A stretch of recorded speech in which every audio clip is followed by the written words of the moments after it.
Halo Sobat Snema. Di film ini, menceritakan tentang seorang detektif yang ingin balas dendam pada seorang bandar narkoba di dalam penjara. Yang berjudul, Vendetta.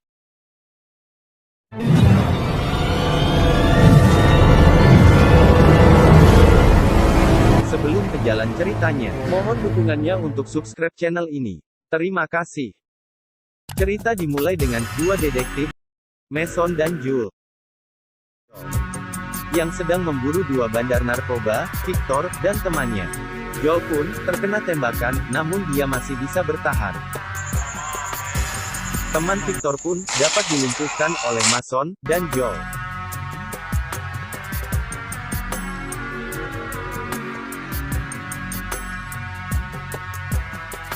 Sekarang tinggal Victor yang diburu oleh Mason dan Joel. Mereka pun saling tembak dan Mason pun bergulat dengan Victor. Sampai akhirnya para polisi pun datang untuk meringkus Victor. Victor pun mengancam akan balas dendam kepada Mason.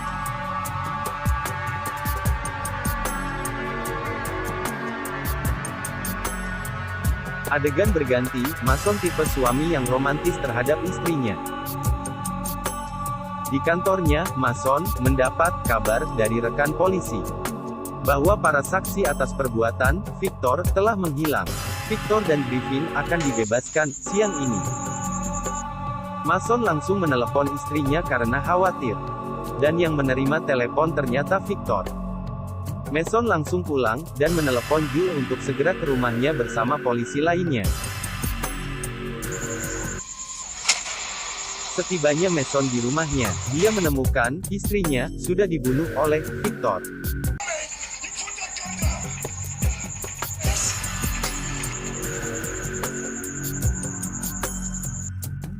Setelah kejadian itu, Mason masih belum bisa menerimanya. Joel pun berusaha menghibur hati Mason dan menyarankan Mason untuk berlibur. Mason pun pergi mencari Griffin, hingga dia pun menemukan Griffin. Dan Griffin pun tewas di tangan Mason. Mason pun ditangkap dan masuk penjara agar dapat balas dendam pada Victor.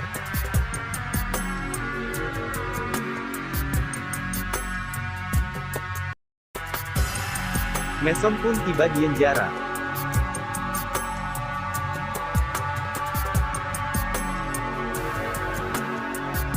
Setelah ditahanan, Mason dimana menghadap ke kepala penjara, yang berapa Snyder.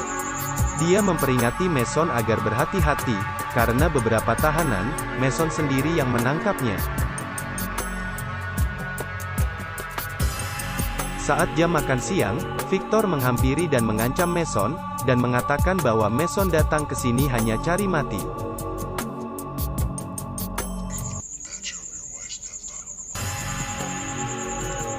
Ketika berada di tempat laundry, Mason diserang oleh anak buah Victor, yaitu Gretel, Marco, dan RB.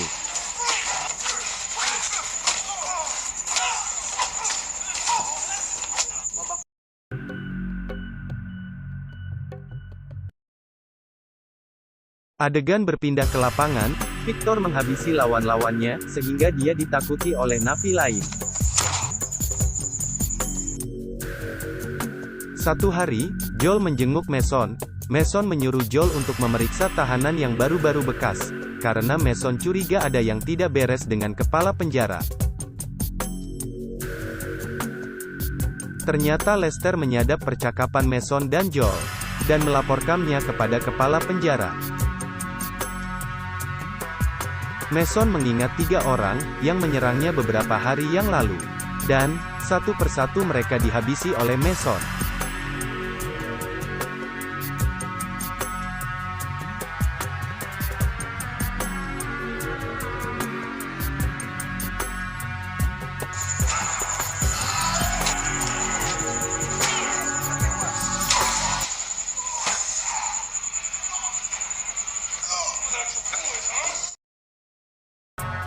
Setelah Victor mengetahui kejadian tersebut, dia pun menyuruh orang untuk memberi Mason pelajaran.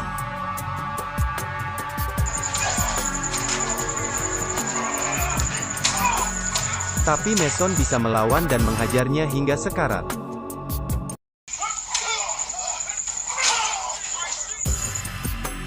Mason pun dipanggil untuk menemui Schneider, kepala sipir. Schneider menawarkan Mason kerjasama yang saling menguntungkan, tetapi Mason menolaknya. Mason pun dimasukkan ke sel lobang.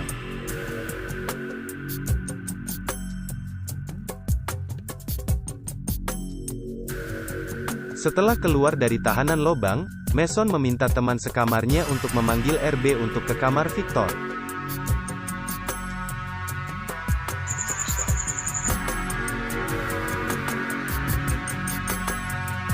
Ternyata Mason sudah ada di sana menunggu untuk menghabisi Rebon.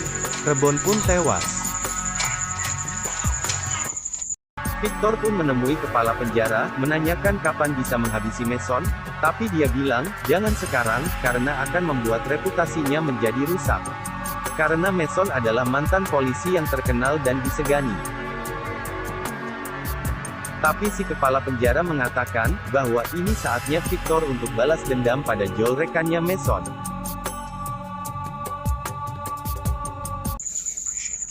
Joel pun dijebak untuk datang ke penjara dengan diberitakan, bahwa Mason telah mati.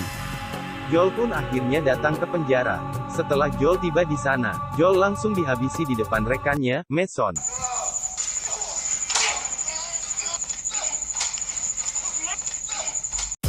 Keesokan hatinya Mason menemui Schneider, si kepala penjara. Mason menanyakan kerjasama apa yang dapat menguntungkan keduanya.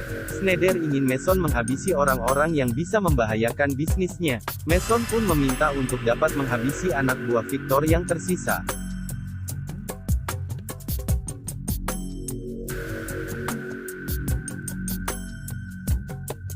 Mason menyuntikkan cairan beracun dan menyayat kulit Booker hingga Booker mati.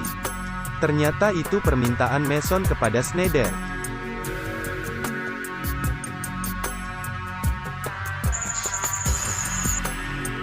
Setelah mengetahui anak buahnya tewas, Victor kembali menemui Schneider, menanyakan kapan dia bisa menghabisi Mason.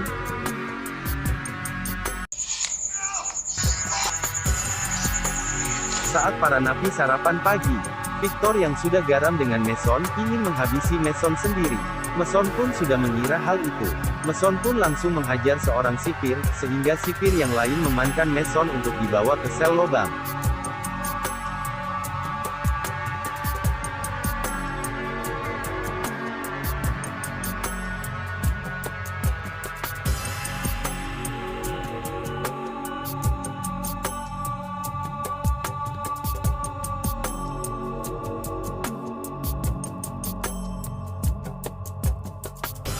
Keesokan harinya, Schneider menemui Mason dan mengatakan, bahwa dia segera mengurus perpindahan Mason ke penjara lain agar Mason tidak bisa balas dendam pada Victor.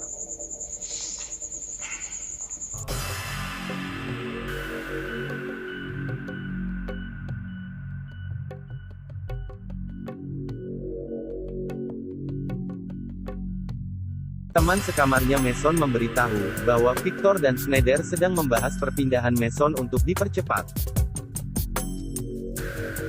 Mason pun menemui Drekel, yang sedang sendirian di lapangan. Drekel pun langsung dihajar oleh Manson.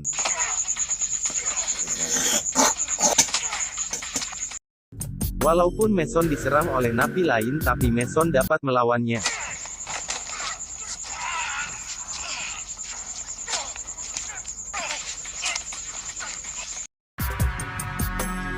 Drekel pun dibawa ke atas oleh Mason, dan melemparkan Drekel, yang tepar jatuh menimpa seorang sipir. Para napi pun mengambil senjata sipir tersebut. Kekacauan pun terjadi. Mason mendatangi Schneider, dan mengatakan bahwa Masonlah yang sudah membuat semua kekacauan ini.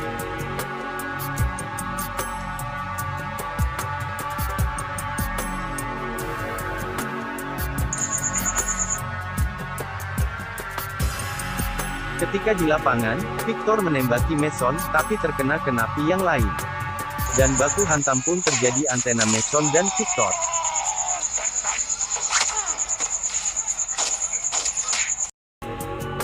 Schneider menembaki Mason, dan mengenai punggungnya.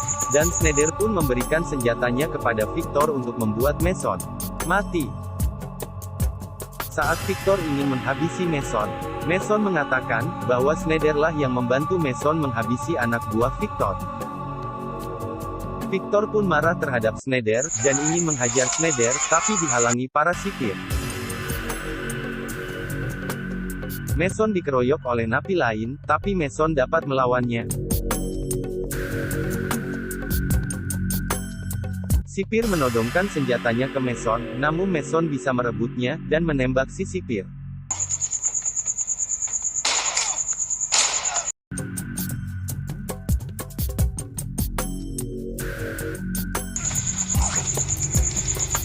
Ketika Mason dan Victor saling hantam, sehingga Mason terdesak dan ditodongkan senjata oleh Victor, tapi Mason dapat menusuk Victor dengan pisau yang sudah disiapkan sebelumnya. Dan, Victor pun mati di tangan Mason. Dendam Mason pun terbayar. Saat Schneider mencoba menembak Mason, sipir Ben lebih dulu melumpuhkan Schneider. Para polisi pun datang, Schneider pun ditangkap karena kejahatannya. Dan cerita pun tamat.